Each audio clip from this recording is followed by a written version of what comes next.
না থাকার কারণে আজকে বাংলাদেশে কোরআন এবং সুন্নাহকে অনুসরণ না করার কারণে, কোরআন এবং সুন্নাহর নীতি না জানার কারণে সালাত আদায় করি না, আল্লাহর সঙ্গে সম্পৃক্ত না রাখতে রাখতে এই বাংলাদেশের মাটিতে কোরআনকে অবমাননা করার পরেও কোনো বিচার হয় না। যদি পৃথিবীতে মানুষের কোরআনের সঙ্গে সম্পৃক্ত থাকতো, এই বাংলাদেশের মাটিতে যদি মুসলিমদের কোরআনের সঙ্গে সম্পৃক্ত থাকতো, বাংলাদেশের মাটিতে কোনো বিধর্মী অন্য ধর্মাবলম্বী মানুষ কোনদিন কোরআনকে অপমান করার সুযোগ পেত না। ইতিহাস আপনি পড়বেন, কোনদিন কোন মুসলিম হিন্দুদের কোনো কিতাবকে অপমান করে নাই। ইতিহাস আপনি পড়বেন, মুসলিম কোনদিন ইহুদিদের কিতাবকে অপমান করে নাই। ইতিহাস আপনি পড়বেন, মুসলিম কোনদিন নাসারাদের কিতাবকে অপমান করে নাই, কোন ধর্মকে অপমান করে নাই, ধর্মীয় কিতাবকে অপমান করে নাই। সুতরাং আজকে আমরা মুসলিম নামে কলঙ্ক হয়েছি, ইসলামের দ্বার গোড়ায় আমরা নেই, ইসলাম থেকে অনেক দূরে সরে গিয়েছি, যার কারণে বাংলাদেশের 90% মুসলিম দেশে কোরআনকে অপমান করা হলেও আমাদের পক্ষ থেকে কোনো উচ্চ আওয়াজ আসে না, প্রতিবাদ আসে না। বিশ্ববিদ্যালয়গুলিতে যখন কোরআন এবং সুন্নাহর কথা থাকে না, কোরআনের সিলেবাস থাকে না, তখন বিশ্ববিদ্যালয়ের মাটিতে বিশ্ববিদ্যালয়ে কোরআনকে অপমান করা হয়, কেউ কোনো প্রতিবাদ আমরা করতে পারি না। সুতরাং পৃথিবীতে কেউ যদি কোরআনকে অপমান করে, তার পৃথিবীতে থাকার কোনো যোগ্যতা নেই। আমরা আজকে এটি কায়েম করতে পারি নাই। কিসের আমরা 90% মুসলিম? আমরা 90% মুসলিম নই, নামগত দিক থেকে 90% মুসলিম। কোরআন এবং সুন্নাহর পদ্ধতিতে 2% মুসলিম আছে কিনা তাও আমি জানি না। যদি সঠিক মুসলিম থাকতো, কোনদিন কারো দুঃসাহস বুকে গাজাতো না কোরআনকে অপমান করা। পৃথিবীতে কেউ কোরআনকে অপমান করে টিকে থাকতে পারে নাই। আপনি আমি যদি প্রতিবাদ না করি, রব্বে কারীম এর যত প্রতিশোধ গ্রহণ করবেন, ইহকালের মাটিতেও পরকালের মাটিতেও। তিনি একজনের কারণে পৃথিবীর মানুষকে বিভিন্ন বালা মুসিবত বিপদের সঙ্গে সম্পৃক্ত আপনাদের হতে পারে। সম্মানিত দিনী ভাই, আমি বলছি পৃথিবীর কোন মানুষ যদি কোরআনকে অপমান করে, এর জন্য আমাদেরকে দুর্গ করে তুলতে হবে, প্রতিবাদ করতে হবে। আমি মুসলিম চিররণবীর, মৃত্যুকে করি না ভয়, আমার মৃত্যু যেমন জীবনও তেমন। পৃথিবীতে আমি থাকতে আসি নাই, পৃথিবীর থেকে চলে যাব, রব্বে কারীমের জন্য লড়াই করে চলে যাব আল্লাহর পক্ষে। নবী সাল্লাল্লাহু আলাইহি সাল্লামের সাহাবায়ে কেরাম নিজের জীবনের তাজা রক্ত ঢেলে দিয়েছিল ইসলামকে প্রতিষ্ঠা করার জন্য। সেই সময়ে কাফের মুশরিকদের দুঃসাহস হয় নাই কোরআনকে অপমান করার। আজকে মুসলিমরা পৃথিবীতে আছে, বাংলাদেশে 3.5 কোটি আহলুল হাদিস আছে, বাংলাদেশে সিংহভাগ মুসলিম আছে। এই মুসলিম অধ্যুষিত এলাকায় কি করে কোরআনকে অপমান করা হয় আমার বুঝি আসে না। যদি কোরআনকে অপমান করার পরেও আমরা থেমে থাকি, বুঝতে হবে আমাদের ভিতরে কোনো ঈমান নেই। সম্মানিত দিনী ভাই, বলছিলাম এই যে কোরআন হাদিস আমরা মানতে পারি না, বুঝতে পারি না, এর প্রধানতম কারণ হলো কোরআন এবং হাদিস আমরা পড়তে জানি না। সম্মানিত দিনী ভাই, অতএব দীর্ঘ সময় ধরে যতটুকু আলোচনা আমরা করলাম, প্রত্যেকটি কথা আল্লাহ রাব্বুল আলামিন আমাদেরকে বুঝে শুনে চলা তৌফিক দান করুন। সকলে বলুন আল্লাহুম্মা আমিন। ওয়া কুল কওলি হাযা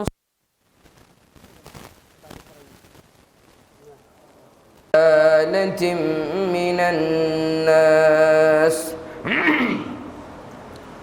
وانقطاع من الزمان وذنوب من الساعة ومن يطع الله ورسوله فقد فاز فوزا عظيما ومن يعصهما فقد غوى وفرط وضل ضلالا بعيدا. أما بعد فأعوذ بالله من الشيطان الرجيم.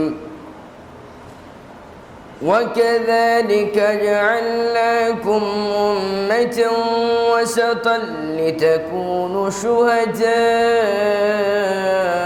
على الناس على الناس ويكون الرسول عليكم شهيدا وما جعلنا القبلة التي كنت عليها إلا لنعلم من يتبع الرسول ممن ينقلب على عقبيه وإن كانت لكبيرة إلا على الذين هدى الله وما كان الله ليضيع إيمانكم إن الله بالناس لرؤوف رحيم قد نرى تقلب وجهك في السماء فلنولينك قبلة ترضاها فول وجهك شطر المسجد الحرام وحيث ما كنتم فولوا وجوهكم شطره وإن الذين أوتوا الكتاب ليعلمون أنه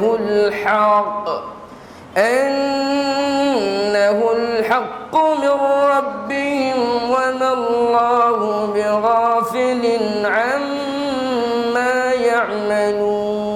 يعملون وقال رسول الله صلى الله عليه وسلم في الحديث الصحيح عن أنس بن مالك رضي الله تعالى عنه قال قال رسول الله صلى الله عليه وسلم من صلى صلاتنا واستقبل قبلتنا وأكل ذبيحتنا فذلك المسلم الذي له ذمة الله وذمة رسوله فلا تخفر الله في ذمته رواه البخاري أو كما قال عليه الصلاة والسلام الحمد لله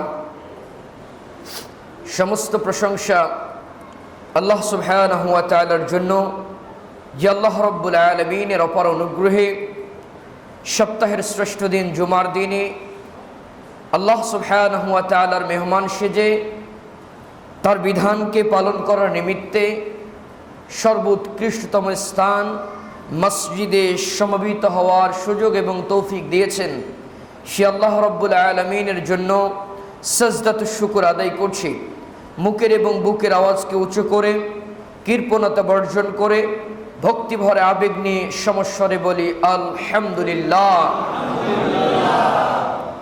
দরুদ ও সালাম বর্ষিত হতে থাক নবিয়ুনা হাবিবুনা মুহাম্মদুর রাসূলুল্লাহ সাল্লাল্লাহু আলাইহি ওয়াসাল্লামের প্রতি সকলেই আমার সঙ্গে জবান খুলে বলুন আল্লাহুম্মা সাল্লি ওয়া সাল্লিম আলা নবিয়িনা মুহাম্মদ সাল্লাল্লাহু আলাইহি ওয়াসাল্লাম মুআজ্জাজ মুহতারাম সমবেত জুমার দিনের দিনদার পরহেজগার আল্লাহওয়ালা মুসাল্লিয়ান কিরাম পর্দার অন্তরালে মুমিনা মুত্তাকা মুসলিহা মা ও ভগ্নীগণ সম্মানিত মুসাল্লিয়ান কিরাম আমরা বিগত 2 জুমা থেকে রাসূল আকরাম সাল্লাল্লাহু আলাইহি ওয়াসাল্লামের শিখানো পদ্ধতিতে সালাত এই বিষয়টিকে পর্বভিত্তিক আমরা আলোচনা পেশ করে এসেছিলাম।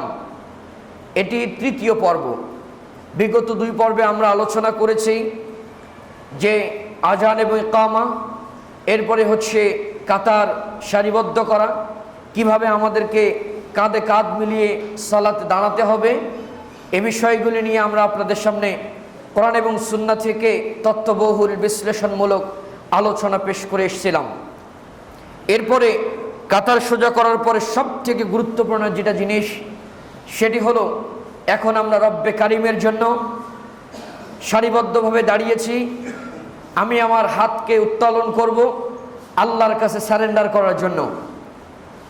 এই যে আমি হাত উত্তোলন করব, তার আগে আরেকটা গুরুত্বপূর্ণ কাজ হলো আমি রবের সামনে কোন দিকে দাঁড়াবো। আমি পূব দিকে হয়ে দাঁড়াবো, নাকি পশ্চিমে দাঁড়াবো, নাকি উত্তরে দাঁড়াবো, নাকি দক্ষিণে দাঁড়াবো, দাঁড়ানোর মেথডটা কি, পদ্ধতিটা কি? একটা ইবাদত ফর্মুলা ছাড়া যেমন কোনো কাজ হয় না, ঠিক ইবাদতের ফর্মুলা আছে।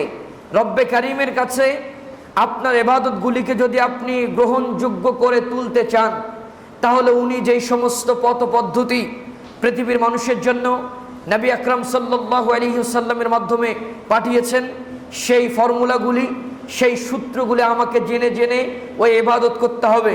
ফর এক্সাম্পল, আমি যদি সূত্র ছাড়া কোনো অঙ্ক করতে যাই, অঙ্কের মাঝখানে ভুল হলে টিচার যেমন কোনো মার্ক দিবে না, রব্বে কারিম সিমিলারলি একইভাবে রাসূল আকরাম সাল্লাল্লাহু আলাইহি সাল্লামের পদ্ধতি অনুপাতে যদি আমি ইবাদত না করি, তাহলে মাঝখানে ভুল হলে রব্বে কারিম আমাকে সব দিবে না। সুতরাং আমি কিভাবে, এখন আমি যে সালাতে দাঁড়ালাম, আমি কাতার সোজা করেছি, এখন আমি দাঁড়াবো কোন দিকে? প্রত্যেকটা মানুষ বুঝে কিবলার দিকে দাঁড়াও। কিবলা কি? What is the meaning of কিবলা? এই কিবলার ইতিহাস, আদ্যপান্ত ইতিহাস আমরা মুসলিম জানি না, অথচ প্রতিদিন কিবলার দিকে দাঁড়িয়ে আমি সিজদা করছি, সিজদার ইতিহাস বুঝি না। কেন সিজদা আমাকে এই দিকেই করতে হবে? কেন কিবলা এটা আমাকে মানতে হবে? এর একটা বিশাল ইতিহাস আছে। অথচ ইতিহাস বলার আগে আরেকটা গুরুত্বপূর্ণ হাদিস আমি আপনাদেরকে বলছি। নবী সাল্লাল্লাহু আলাইহি সাল্লাম বলছেন যে কিবলাকে যারা ঠিক করবে সে হলো মুসলিম। সুবহানাল্লাহ। কিবলাকে যে ঠিক করবে সে হলো মুসলিম। নবী সাল্লাল্লাহু আলাইহি সাল্লাম বলছেন, মান সাল্লা সালাতানা, যে ব্যক্তি, হাদিস সহিহ বুখারীতে এসেছে, হাদিস বর্ণনা করছেন হযরতে আনাস রাদিয়াল্লাহু তাআলা আনহু। তিনি বলছেন, রাসূল সাল্লাল্লাহু আলাইহি সাল্লাম বললেন, মান সাল্লা সালাতানা, যে ব্যক্তি আমাদের মতো করে সালাত আদায় করবে। এ কথা কে বলছেন? প্রত্যেকে বলেন, মুহাম্মদ রাসূলুল্লাহ সাল্লাল্লাহু আলাইহি সাল্লাম। তিনি বললেন, মান সাল্লা সালাতানা, যে ব্যক্তি আমাদের মতো করে সালাত আদায় করবে। আমাদের মতো মানে আমি নবী সাল্লাল্লাহু আলাইহি সাল্লাম যেইভাবে সালাত শেখালাম, সাহাবায়ে কেরাম যেইভাবে সালাত আদায় করে রব্বে কারিমের কাছে একজন রেসপেক্টেবল পিপল হয়ে গেল, রব্বে কারিমের কাছে জান্নাতের সার্টিফিকেট পেল, এইভাবে যারা সালাত আদায় করবে। ওয়াস্তাকবালা কিবলাতানা, আমরা যেইভাবে কাবাকে কিবলা হিসেবে গ্রহণ করলাম, ওইভাবে যারা কিবলাটাকে গ্রহণ করবে, ওইভাবে যারা কিবলাকে মেনে নেবে, সুন্দর করে কাবাকে সামনে রেখে রব্বে কারিমের নির্দেশনা মানার জন্য তাকবীরে তাহরিমা দেওয়ার আগেই ওয়াস্তাকবালা কিবলাতানা, আমরা যেই কিবলাকে মান্য করেছি, আমরা যেই কিবলা মেনে নিলাম, এইভাবে যে কিবলাকে মেনে নেবে। ওয়া আকালা যাবিহাতানা, এবং আমরা যেইভাবে কোরবানি করছি, আল্লাহর নাম নিয়ে কোরবানি করলাম, গায়রুল্লাহর নাম নয়, আল্লাহ ছাড়া অন্য কারো নামে কেউ যদি কোরবানি করে, এই কোরবানি ইসলামে অনুমোদিত নয়। নবী সাল্লাল্লাহু আলাইহি সাল্লাম বলছেন, মুসলিম হওয়ার জন্য সামথিং ক্রাইটেরিয়া, কিছু পদ্ধতি আছে, কিছু ফর্মুলা আছে, এগুলো আমি হাদিসের মাধ্যমে বলে দিলাম। এক, মান সাল্লা সালাতানা, যে ব্যক্তি সালাত আদায় করবে আমাদের মতো করে, অর্থাৎ আমি নবী আকরাম সাল্লাল্লাহু আলাইহি সাল্লাম যেইভাবে সালাত আদায় করছি, সাহাবায়ে কেরাম যেইভাবে সালাত আদায় করছেন, ওইভাবে সালাত আদায় করে। দুই, ওয়াস্তাকবালা কিবলাতানা, আমরা যেভাবে কিবলাটাকে গ্রহণ করলাম, মদিনাতে হিজরত করে এসে কাবার দিকে মুখ করে সালাত আদায় করলাম, এইভাবে সারা পৃথিবীর মানুষ যদি কিবলাটাকে গ্রহণ করে। তিন, ওয়া আকালা যাবিহাতানা, আমরা যেইভাবে মিনার প্রান্তরে গিয়ে রব্বে কারিমের নাম নিয়ে বিসমিল্লাহি আল্লাহু আকবার বলে কোরবানি করছি, এইভাবে যারা কোরবানি করবে, আমি নবী সাল্লাল্লাহু আলাইহি সাল্লাম বললাম, ফাযালিকাল মুসলিম, ওই হলো আমি মুহাম্মদ রাসূলুল্লাহ সাল্লাল্লাহু আলাইহি সাল্লামের ভাষায় সে মুসলিম। তাহলে মুসলিম হওয়ার জন্য যিনি যেই ক্রাইটেরিয়া তিনি দিয়েছেন, তার মধ্যে একটা গুরুত্বপূর্ণ কি? ওয়াস্তাকবালা কিবলাতানা, কিবলাটাকে সুন্দর করে গ্রহণ করতে হবে। কেন গ্রহণ করবেন আমি আপনাকে বলি। গত জুমায় একটা হাদিস বলছিলাম, এই হাদিসের শেষাংশে, হাদিসটা আমি আবার রিপিট করছি, আমি বলছিলাম যে হাদিসটি সহিহ বুখারীতে এসেছে, মিশকাতে এসেছে। মিশকাতের হাদিস নাম্বার হলো 790 নম্বর হাদিস। এই হাদিসে নবী আকরাম সাল্লাল্লাহু আলাইহি সাল্লাম একটি গুরুত্বপূর্ণ তথ্য দিয়েছেন কিবলাকে কেন্দ্র করে। তিনি বলছেন, হযরত আবু হুরায়রা রাদিয়াল্লাহু তাআলা আনহু হাদিস বর্ণনা করলেন। তিনি বললেন, আন্না রাজুলান দাখালাল মসজিদা ওয়া রাসূলুল্লাহ সাল্লাল্লাহু আলাইহি সাল্লাম জালিসুন ফি নাহিয়াতিল মসজিদি। নবী সাল্লাল্লাহু আলাইহি সাল্লাম একদিন দেখলেন যে নবী সাল্লাল্লাহু আলাইহি সাল্লাম মসজিদে নববীর এক কর্নারে বসে আছেন। আর একজন মানুষ আসলো, এসে ফাসাল্লা সুম্মা জাআ ফাসাল্লামা আলাইহি, সালাত আদায় করলেন। করে নবী আকরাম সাল্লাল্লাহু আলাইহি সাল্লামকে সালাম বিনিময় করলেন, সালাম দিলেন, আসসালামু আলাইকুম ইয়া রাসূলুল্লাহ। ফাকাল লাহু রাসূলুল্লাহ সাল্লাল্লাহু আলাইহি সাল্লাম ওয়া আলাইকাস সালাম ইরজি' ফাসাল্লি ফাইন্নাকা লাম তুসাল্লি। ব্যক্তির সালামটা নিয়ে বললেন, ইরজি' ফাসাল্লি ফাইন্নাকা লাম তুসাল্লি, তুমি যাও গিয়ে সালাত আদায় করো, কারণ তুমি এখনো সালাতেই পড়ো নাই। এই হাদিস আমি গত জুমায় বলেছি। ব্যক্তি আবার ফিরে গিয়ে আবার সালাত আদায় করছেন। সালাত আদায় করে এসে নবী আকরাম সাল্লাল্লাহু আলাইহি সাল্লামকে সালাম দিলেন। নবী সাল্লাল্লাহু আলাইহি সাল্লাম আবার জবাব দিলেন, ইরজি' ফাসাল্লি ফাইন্নাকা লাম তুসাল্লি, তুমি ফিরে যাও, ফিরে গিয়ে সালাত আদায় করো, কারণ তুমি এখনো সালাতেই পড়ো নাই। ব্যক্তি আবার চলে গেলেন, আবার সালাত আদায় করলেন। সালাত আদায় করার পরে আবার নবী আকরাম সাল্লাল্লাহু আলাইহি সাল্লামকে সালাম দিলেন। তিনি সালামের জবাব দিয়ে বললেন, ইরজি' ফাসাল্লি ফাইন্নাকা লাম তুসাল্লি, যাও গিয়ে সালাত আদায় করো, কারণ তুমি এখনো সালাত আদায় করো নাই। ওই ব্যক্তি তখন বললেন যে আউফিল্লাতি বা'দাহা আল্লিমনি ইয়া রাসূলুল্লাহ, তিনি বললেন এর থেকে সুন্দর করে আর আমি সালাত জানি না, আপনি ইয়া রাসূলুল্লাহ আমাকে সালাতটা শিক্ষা দিন। তখন নবী সাল্লাল্লাহু আলাইহি সাল্লাম বললেন, ইযা কুমতা ইলা সালাহ, তুমি আমার কাছে সারেন্ডার করছো, এর থেকে সুন্দর করে সালাত তুমি জানো না। তুমি এর আগে যতবার সালাত আদায় করছো, এই পদ্ধতি, এই ফর্মুলা, এই সূত্র আমি মুহাম্মদ সাল্লাল্লাহু আলাইহি সাল্লাম জাতির মানুষের কাছে প্রোভাইড করে নাই, জাতির মানুষকে বলে নাই। এটা তুমি তোমার মন করা পদ্ধতিতে তুমি দাঁড়িয়েছো, তোমার মতো করে তুমি দাঁড়ালে, তোমার মতো করে তুমি রুকু করলে, তোমার মতো করে তুমি সিজদা করলে, তোমার মতো করে তুমি বৈঠকে বসলে। এই পদ্ধতি, এই মেথড আমি মুহাম্মদুর রাসূলুল্লাহ সাল্লাল্লাহু আলাইহি সাল্লাম পৃথিবীর মানুষকে দেই নেই। তুমি যেহেতু আমাকে বললে আল্লিমনি ইয়া রাসূলুল্লাহ, আল্লাহর নবী আপনি আমাকে শিক্ষা দিন, এর থেকে ভালো পদ্ধতি আমার জানা নেই। তখন নবী সাল্লাল্লাহু আলাইহি সাল্লাম তাকে পূর্ণ সালাতের আদ্যপন্ত ইতিহাস, পূর্ণ বর্ণনা, বিবরণ তাকে শিক্ষা দিলেন। প্রথম যেটা শিক্ষা দিলেন যে ফাইদা কুমতা ইলাস সালাহ, যে যখন তুমি সালাতের জন্য দাঁড়াবে, যে ফাসবিগিল উযুয়া, সালাতে দাঁড়ানোর আগে সুন্দর করে উযু করবে। এরপরে কি করবে?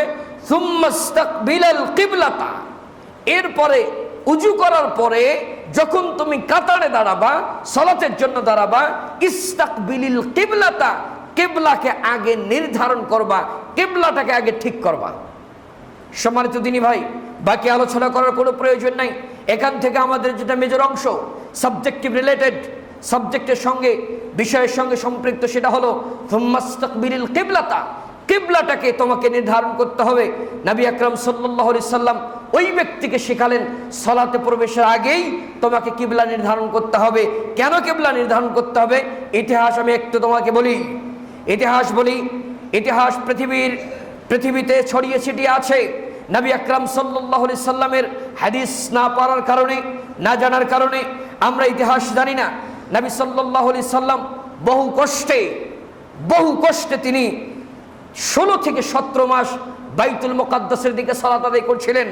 একজন মুসলিমের জন্য সব থেকে বড় কষ্ট, বাইতুল মুকাদ্দাসকে যারা অনুকরণ করত, তারা ছিল ইহুদি, তারা ছিল নাসারা। তাদের পছন্দ হতো বাইতুল মুকাদ্দাসে যেহেতু আমাদের নবীর আগমন করেছে, আমরা ইহুদি, আমরা নাসারা। কারণ ইহুদি এবং নাসারা কাবাকে কখনো কিবলা হিসেবে গ্রহণ করেন না।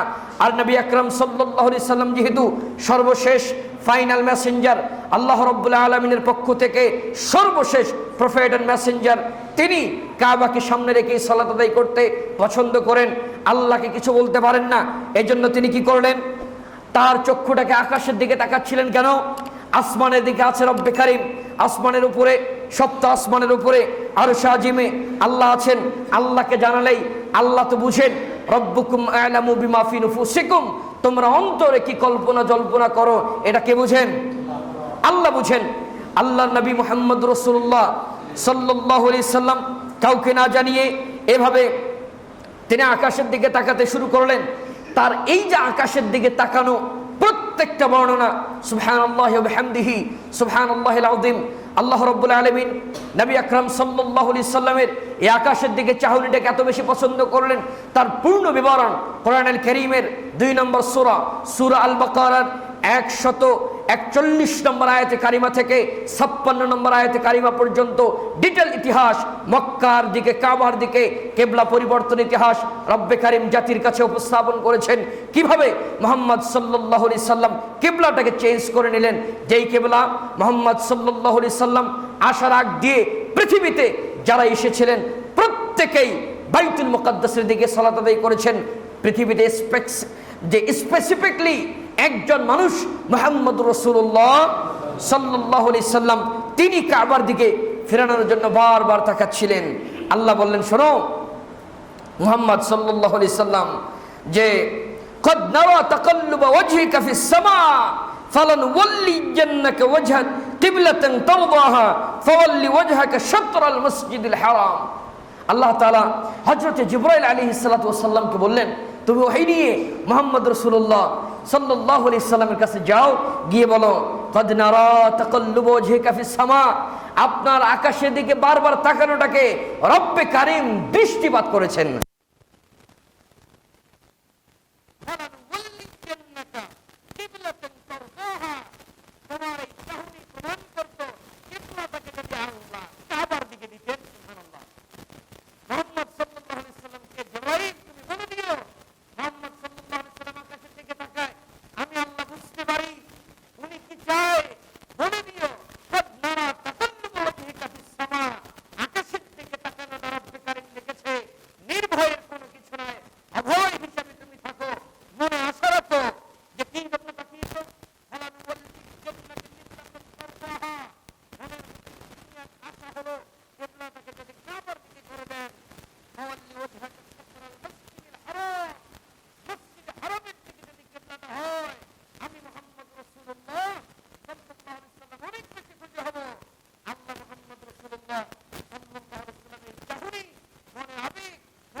যে আপনি আকাশের দিকে তাকাচ্ছেন কিবলা পরিবর্তনের জন্য আল্লাহ এটা দেখেছে, এটা আল্লাহ পরিবর্তন করে দিবে, কাবার দিকে মানুষ সালাত আদায় করবে, নিঃসন্দেহে আপনি থাকেন, কোনো টেনশন নাই।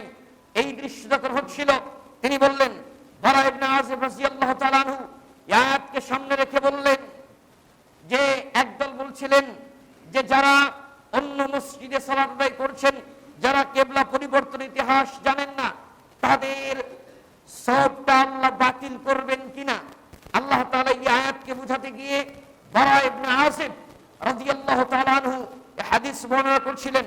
তিনি বললেন, আল্লাহর নবী সাল্লাল্লাহু আলাইহি ওয়াসাল্লাম যখন মদিনায় চলে গেলেন, মদিনায় যাওয়ার পরে কানা আউওয়ালা মা কাদিমাল মাদিনাতা নাযালা আলা আজদাদিহি আও ক্বালা আখাওয়ালিহি। নবী আকরাম সাল্লাল্লাহু আলাইহি ওয়াসাল্লাম মদিনাতে যাওয়ার পরে সর্বপ্রথম নানার বাড়িতে নানার বংশের মানুষের সঙ্গে আশ্রয় গ্রহণ করলেন। আপনারা ইতিহাস জানেন, নবী সাল্লাল্লাহু আলাইহি সাল্লামের মায়ের বাসা ছিল মদিনাতে, মদিনার পূর্ব নাম ছিল ইয়াসরিব, ইয়াসরিবের অধিবাসী ছিল মুহাম্মদুর রাসূলুল্লাহ সাল্লাল্লাহু আলাইহি সাল্লামের নানা বংশের মানুষ। নবী সাল্লাল্লাহু আলাইহি সাল্লাম মদিনাতে চলে গেলেন। চলে যাওয়ার পরে ফানাজালা আলা আজদাদিহি, নানা বংশের কাছে তিনি নেমে গেলেন, আও ক্বালা আখওয়ালিহি, অথবা মামাদের কাছে তিনি আশ্রয় গ্রহণ করলেন। মিনাল আনসার, আনসারদের মধ্য থেকে, ওয়া আন্নাহু সাল্লা কিবালা বাইতুল মুকাদ্দাসি 16 শাহরান আও 17 শাহরান। এরপরে নবী আকরাম সাল্লাল্লাহু আলাইহি সাল্লাম ওখানে শেল্টার নিয়ে সালাত আদায় করছিলেন বাইতুল মুকাদ্দাসের দিকে 16 মাস অথবা 17 মাস। এর আগের ইতিহাস আমি বলি, নবী সাল্লাল্লাহু আলাইহি সাল্লাম মক্কাতে দীর্ঘ 10 বছর তিনি বাইতুল্লাহর দিকে করে সালাত আদায় করতে পারেন নাই। কাফের মুশরিকরা মজা নিয়েছিল যে মুহাম্মদ সাল্লাল্লাহু আলাইহি সাল্লাম, মুহাম্মদ তো কাউকেই মানে না, মুহাম্মদ একচুয়ালি আমাদেরকেই পছন্দ করে, মুহাম্মদ যদি আমাদেরকে পছন্দ না করতো তাহলে বাইতুল মুকাদ্দাসের দিকে সালাত আদায় করতো না। এইভাবে তারা বিভিন্ন কথাবার্তা জাতির মানুষের কাছে ছড়িয়ে দিত। এরপরে উনি অনেক কষ্ট করে 10 বছর দাওয়াতি কাজ করলেন। কাজ করার পরে রব্বে কারীমের নির্দেশনায় যখন তিনি মদিনায় চলে আসলেন, মদিনাতেও যে 17 মাস অথবা 16 মাস কাবার দিকে সালাত আদায় করছিলেন। সালাত শেষ করার পরে তিনি বললেন, ওয়াকানা ইউজিবুহু আন তাকুনা কিবলাতাহু কিবালাল বাইতি ওয়া আন্নাহু সাল্লা আউওয়ালা সালাতিন সাল্লাহা সালাতুল আসর। একদিন তিনি দেখলেন, তাকে ঘোষণা করা হলো আসরের সালাত আদায় করছেন। আসরের সালাতের সময় আল্লাহর পক্ষ থেকে ঘোষণা আসলো, মুহাম্মদ সাল্লাল্লাহু আলাইহি সাল্লাম তোমার কিবলাকে পরিবর্তন করে কাবার দিকে রব্বে কারীম নির্দেশনা দিয়েছেন। কিবলাটাকে পরিবর্তন করলেন আসরের সালাতের সময়। অনেকেই বলেছেন 2 রাকাত সালাত শেষ, তখনই 2 রাকাত বাইতুল মুকাদ্দাসের দিকে আর 2 রাকাত কাবার দিকে। আজও পর্যন্ত মদিনাতে একটা মসজিদ আছে, যেই মসজিদে কিবলা পরিবর্তন হয়েছিল, ওই মসজিদটা এখনো পর্যন্ত মসজিদ দুল কিবলাতাইন, 2 কিবলার মসজিদ নামে পরিচিত। মদিনাতে আছে 2 কিবলার মসজিদ, যেই মসজিদে নবী আকরাম সাল্লাল্লাহু আলাইহি ওয়াসাল্লাম কিবলাকে পরিবর্তন করার ইতিহাস ঘটেছিল। ওই মসজিদের নাম রেখেছেন মসজিদ দুল কিবলাতাইন, 2 কিবলার মসজিদ। ওই মসজিদে বাইতুল মুকাদ্দাস পেয়েছে, কাবাও পেয়েছে। সম্মানিত দিনী ভাই, বলছিলাম এইভাবে কিবলা যখন পরিবর্তন হলো, এরপরে ইহুদি নাসারাদের মন খারাপ হয়ে গেল। সকলেই কাবার দিকে করে সালাত আদায় করছেন। একজন সাহাবী বললেন, সালাত শেষ করে পাশের মসজিদের দিকে যাচ্ছিলেন, মুসল্লিরা সালাত আদায় করছে বাইতুল মুকাদ্দাসের দিকে। তাদের তো কোনো ঘোষণা নাই, তারা জানে কি? জানে না। তাদের কাছে চলে গেলেন, তিনি বললেন, মাত্র আমি মুহাম্মদ রাসূলুল্লাহ সাল্লাল্লাহু আলাইহি ওয়াসাল্লামের পিছনে কাবার দিকে, কাবাকে কিবলা করে, হারামকে কিবলা করে আমরা সালাত আদায় করে আসলাম। এই কথা তারা শোনার পরে ইতস্ত বোধ করলেন। পরিবেশ তৈরি হয়ে গেল থমথমে। আমাদের সালাত কি হবে? আমাদের সালাত নষ্ট হবে নাকি রব্বে কারীম এটাকে গ্রহণ করবেন? তখন আল্লাহ তাআলা বললেন, শোনো, ফানাজালাল্লাহু তাআলা, এই কথার প্রেক্ষিতেই আল্লাহ রাব্বুল আলামিন আয়াত কারীমা নাযিল করলেন, ওমা কানাল্লাহু লিইউযিআ ঈমানাকুম, জেনে রাখো যারা তোমরা ঈমান এনেছো তাদের আমলগুলি আল্লাহ কখনোই নষ্ট করবেন না। সুতরাং তোমরা যারা আসরের সালাতকে কাবার দিকে পাও নাই, আমি ক্লিয়ার করে দিলাম, রব্বে কারীম প্রমাণ করে দিলাম, তোমাদের সালাত আমি নষ্ট করব না। সম্মানিত দিনী ভাই, এটি ছিল যে কিবলা পরিবর্তন ইতিহাস। কিবলাকে আপনাকে জানতে হবে। আমরা কিন্তু কিবলাকে জানতে পারি না। আমি কিবলার ইতিহাস মনে হয় অনেক মানুষ জানে, অনেকেই জানে না। এরপরে নবী সাল্লাল্লাহু আলাইহি ওয়াসাল্লাম একটা নির্দেশন দেখেন যে নাখলা যুদ্ধের অভিযানের পরে তিনি যখন কিবলা পরিবর্তন করলেন, মদিনাতে প্রত্যেকটা মসজিদে সালাত আদায় করলেন কোন দিকে বলেন? কোন দিকে বলেন? কিবলার দিকে, কাবার দিকে করে। কাবার দিকে সালাত আদায় শুরু হলো। তার মানে আমি দীর্ঘ আলোচনায় আপনাকে বোঝানোর চেষ্টা করলাম যে সালাত প্রবেশের আগে কাবা অর্থাৎ কিবলাকে আমাদের ঠিক করতে হবে কি হবে না? হবে কি হবে না? অনেকেই আমরা কিবলা ঠিক না করে অনেক সময় সালাত আদায় করি, যে যেমন তেমন করে, তাই না? না, আমাদের কিবলাকে আগে ঠিক করতে হবে। এরপর আপনি এখন কিবলা ঠিক করেছেন, ঠিক করার পরে দ্বিতীয় কাজ হলো আপনাকে কি করতে হবে? এখন আল্লাহু আকবার বলে তাকবীরে তাহরিমা বাঁধতে হবে। এখানে আই হ্যাভ আ কোশ্চেন, আমার 2টা প্রশ্ন। কোশ্চেন হলো, আপনি হাত কোন পর্যন্ত উঠাবেন?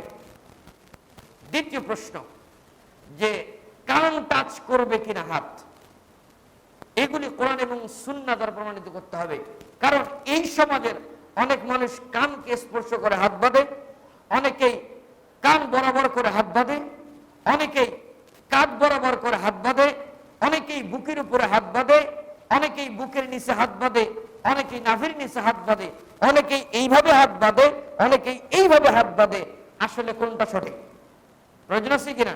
শুরুতেই বলেছি রাসূলুল্লাহ সাল্লাল্লাহু আলাইহি সাল্লামের ফর্মুলা ছাড়া কোনো ইবাদত করলে আল্লাহ সওয়াব দিবে না। আপনি অঙ্ক করেছেন ঠিক আছে, কিন্তু সূত্র অনুগত হয় নাই, কোন রকম অ্যানসারটা মিলিয়েছেন, টিচারকে মার্ক দিবে? মার্ক দিবে? দিবে না। তা এইটা যদি টিচার একটা মার্ক না দেয়, তাহলে কোন রকম হিসাবটা মিলিয়ে যদি আপনি সালাত আদায় করেন, আল্লাহকে মার্ক দিবে? আল্লাহ সব দিবে? দিবে না। তাহলে বুঝেন না কেন ভাই? কেন আমরা বুঝি না? এটা তো নর্মাল ফর্মুলা। এগুলা যে একটা কাজ সঠিকভাবে না করলে এটা কাজ হবে না। যে নেগেটিভ পজিটিভ হলে মার যায় না? মার যায় কিনা? তো ইবাদত অনেক সময় ফর্মুলা না জানার কারণে নেগেটিভ পজিটিভ হয়ে মার যায়। যেমন কি করে যে ইবাদতকে নষ্ট করার জন্য বেদাতই যথেষ্ট, তাতে বেদাত করছেন। নেগেটিভ পজিটিভ একসঙ্গে হলে যেমন জ্বলে যায়, ইবাদত ওরকম সুন্নাহ এবং বেদাত একসঙ্গে হলে ইবাদত কি হয়? জ্বলে যায়। যেমন এখানে সেটা হয়েছে। কেন আমি কথাটা বললাম? এই কাজে যারা এই যে কান টাচ করছে, এটি বেদাত। এটা কি বলেন? বেদাত। যারা কাঁধ পর্যন্ত তুলেছে, এটা সুন্নাহ। এটা কি? এটা কি বলেন? সুন্নাহ।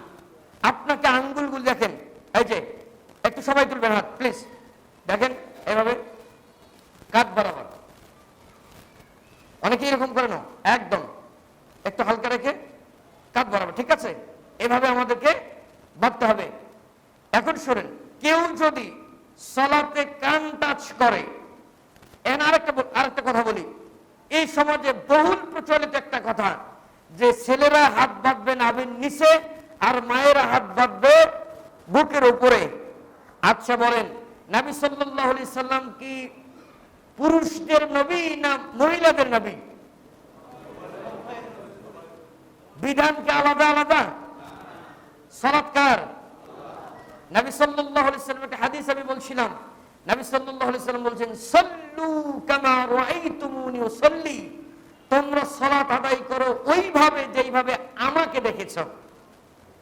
তা এই সালাতটা আয়েশা রাদিয়াল্লাহু তাআলা আনহা দেখেছেন, এই সালাত হযরতে খাদিজা রাদিয়াল্লাহু তাআলা আনহা দেখেছেন, এই সালাত হযরতে ফাতেমা রাদিয়াল্লাহু তাআলা আনহা দেখেছেন, এই সালাত দেখেছেন হযরত আবু বকর রাদিয়াল্লাহু তাআলা আনহু, হযরত ওমর দেখেছেন, হযরতে ওসমান, হযরতে আলী রাদিয়াল্লাহু তাআলা আনহুম আজমাইন সকলেই দেখেছেন। তারা তো এটা পার্থক্য করলো না। তাহলে আমরা কোন জায়গা থেকে পেলাম যে এটা পুরুষের নামাজ, পুরুষের সালাত, আর এটা মহিলার সালাত? এইটা কিভাবে আমরা ফাইন্ড আউট করলাম? কোরআন হাদিস কিন্তু কোনোদিন পড়ি নাই, কোরআন হাদিসে কোনোদিন জানার চেষ্টা করি নাই। বংশীয় সূত্রে কোরআন, বংশীয় সূত্রে ইসলাম পেলে যেই অবস্থা হয় সেই অবস্থার বাস্তব রূপ হলো এটা। বংশীয় সূত্রে পেয়েছে। আমার মা 90 বছর বয়স, উনি কি তাহলে ভুল করেছেন? হাজবেন্ডের সঙ্গে ওয়াইফের ঝগড়া লেগে যায়। হাজবেন্ড হলো আহলুল হাদিস, ওয়াইফ হলো হানাফি। অনেক পরিবারে আগে শুনে ছেলে কি মুহাম্মাদি না হানাফি, যদি মুহাম্মাদি একা ভাই ইহুদির সঙ্গে বিয়ে দিব না। আস্তাগফিরুল্লাহ, এটা বলে কি? এরকম হয় না? বিয়ের সময় বাদে অবাক লাগে, মূর্খতা কোন পর্যায়ে চলে গেলে এরকম কথা হয়, অবাক লাগে। অথচ প্রমাণ করতে হবে যেই ছেলে কোরআন এবং সুন্নাহর উপরে প্রতিষ্ঠিত, সেই হলো নিরাপদ স্থান, তাকেই আমার সৎপত্রে কন্যাদান করতে হবে, এটি প্রমাণিত করতে হবে। আমরা বলি ছেলে হলো আহলুল হাদিস, মেয়ে হলো হানাফি। ছেলে বলছে তুমি এইটা পড়ো, কারণ আহলুল হাদিসের একটা সব থেকে গুরুত্বপূর্ণ জিনিস কি জানেন? আমরা আহলুল হাদিসরা একটা জায়গায় সব থেকে সফল, যে একজন আহলুল হাদিসের মুসল্লি যেই পরিমাণ কোরআন হাদিস জানে, হানাফিদের একজন বড় বিদ্বান ওই হাদিস কোরআন জানে না। কারণ কি জানেন? আহলুল হাদিসের ইমামরা কোরআন হাদিস চর্চা করে এসে দলিল ভিত্তিক দীর্ঘ 45 থেকে 1 ঘন্টা বক্তব্য দেয়, আর প্রত্যেকটা কথাই তারা শুনে শুনে আমল করার চেষ্টা করে। আর হানাফিরা ওরা আরবি পড়ে। আচ্ছা বলেন যে কি বুঝবেন? এরা আরবি খুতবা পড়ে, এরা বুঝেই না যে কোন ভাষায় বোঝাতে হবে। আল্লাহ বলছেন যে লিসানান আরাবিয়্যা, আমি মুহাম্মদ সাল্লাল্লাহু আলাইহি ওয়াসাল্লামকে আরবি ভাষায় দিয়েছি যেন জাতির মানুষ বুঝতে পারে। যেই জাতির মানুষ যেই ভাষায় বুঝবে তাকে ওই ভাষাতেই বোঝাতে হবে। এটি হলো কোরআন এবং সুন্নাহর পদ্ধতি, এর বাইরে নয়। আর এই পদ্ধতি অনুসরণ না করার কারণে আজকে হানাফি আহলে হাদিস সংঘর্ষ হয়ে গেছে। অথচ কোরআন এক, নবী এক, সুন্নাহ এক, বিধান এক, কিন্তু বর্ণনার পদ্ধতি আলাদা। এটা সংঘর্ষ লাগে। একজন হাজবেন্ড তার মিসেসকে বোঝানোর চেষ্টা করে, তুমি যেইভাবে সালাত আদায় করো এইভাবে সালাত হয় না। বলছে আমার মা ৬৩ বছর থেকে সালাত আদায় করে, আমার মা কি ভুল করছে নাকি? বলে না। আবার বলে আমার বাপ চোদ্দ গোষ্ঠী এইটা মানি চলছে, তোমরা আবার কোন থেকে কোন দলের আসলেন? বলে না। আস্তাগফিরুল্লাহ। বাপ দাদার দোহাই দেয়া, বাপ দাদার কথা বলা, এটি হচ্ছে জাহিলি প্রথা। কার প্রথা বলেন? প্রত্যেকে বলেন কার প্রথা? মুশরিকরা এই দলিল দিত। কারা দিত বলেন? প্রমাণ দেই। কোরআনুল কারীম ২ নম্বর সূরা, সূরা আল বাকারার ১৭৫ নম্বর আয়াতে কারিমা। আপনি কোরআনটা খুলবেন, কোরআনুল কারীমের ২ নম্বর পারার ৩ নম্বর পৃষ্ঠার একদম মাঝ বরাবর এই আয়াতে কারিমা আল্লাহ তাআলা উল্লেখ করছেন। আল্লাহ তাআলা বলছেন ওয়াইদা কিলা লাহুম ইত্তাবিউ মা আনজালাল্লাহ, যখন কোরআন আয়াত নাযিল করে মক্কার কাফের মুশরিক ইহুদি নাসারা তাদেরকে বলা হলো আল্লাহ যেটা নাযিল করলেন এইটা তোমরা অনুসরণ করো। আল্লাহ বললেন এইভাবে চলতে হবে, এইভাবে সালাত আদায় করতে হবে, আল্লাহকে দাসত্ব করতে হবে, কালেমা মানতে হবে। তখন তারা বললেন বাল্লাত্তাবিউ মা আলফাইনা আলাইহি আবানা আওয়ালাউ কানা আবাউহুম লা ইয়াকিলুনা শাইয়্যান ওয়া লা ইয়াহতাদুন। নো মুহাম্মদ, তুমি কি বলো বলো, তোমার কথা শুনতে আমরা রাজি নই। আমরা অনুসরণ করব বাল্লাত্তাবিউ মা আলফাইনা আলাইহি আবানা আওয়ালাউ কানা আবাউহুম লা ইয়াকিলুনা শাইয়্যান ওয়া লা ইয়াহতাদুন, বরং আমরা অনুসরণ করব আমরা আমাদের জন্মের পরে যেই মত এবং যেই পথের উপরে, যেই ধর্মের উপরে আমাদের বাপদাদা পূর্বপুরুষদেরকে পেয়েছি তাদেরকে আমরা অনুসরণ করব। যদিও বা তাদের বাপদাদা পূর্বপুরুষ হেদায়েতের সঠিক পথ কোনটা জানে না, তারপরেও তারা তাদের বাপদাদার অনুসরণ করেই চলেছে। এই উক্তি দিত কাফের মুশরিকরা, যার জ্বলন্ত প্রমাণ আরেকটি কথা আমি বলি। নবী সাল্লাল্লাহু আলাইহি সাল্লামের একজন চাচা আবু তালেব, তিনি আল্লাহর নবী সাল্লাল্লাহু আলাইহি সাল্লামকে অনেক বেশি ভালোবাসতেন। এই চাচা যখন মৃত্যুর শয্যায় শায়িত, নবী আকরাম সাল্লাল্লাহু আলাইহি সাল্লাম বললেন, চাচাজি আপনি আমাকে নিজের বাবার মতো করে, বাবার অভাব আমাকে বুঝতে দেন নাই। আপনি আপনার জীবদ্দশায় সুস্থ যতদিন ছিলেন আমি মুহাম্মদকে কোনোদিন কেউ টাচ করতে পারে নাই। প্রত্যেকটার প্রতিরোধ দুর্গ গড়ে তুলেছিলেন আপনি। তো আজকে আমি আপনাকে অনেক ভালোবাসি। সর্বশেষ কালেমা লা ইলাহা ইল্লাল্লাহ পাঠ করুন, আমি বাকিটা আল্লাহর কাছ থেকে দেখে নেব, আল্লাহর কাছে আপনার জন্য আবেদন করব। আপনি কালেমাটা পড়েন, জান্নাত আপনি ইনশাআল্লাহ যাবেন, আপনার কোনো কষ্ট হবে না। একথা যখন আবু জেহেল মক্কার কাফেররা শুনলেন, কাফেররা গিয়ে বললেন আবু তালেব, তুমি কি তোমার বংশীয় মর্যাদাকে নষ্ট করতে চাও? বংশকে প্রাধান্য দিতে গিয়ে আল্লাহর নবী মুহাম্মদ রাসূলুল্লাহ সাল্লাল্লাহু আলাইহি ওয়াসাল্লামের চাচা তিনি আর কালেমা গ্রহণ করেন নাই।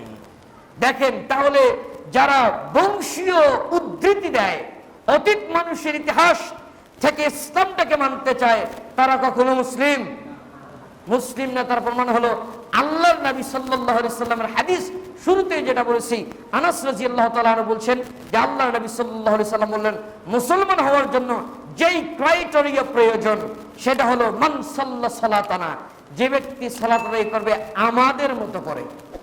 অর্থাৎ আমাদের মতো মানে কোরআন এবং সুন্নাতে যেই পদ্ধতি বর্ণিত আছে এইভাবে যারা সালাত আদায় করবে সে কি বলেন? মুসলিম। সম্মানিত দিনী ভাই, এখানে আরেকটা কথা বলি।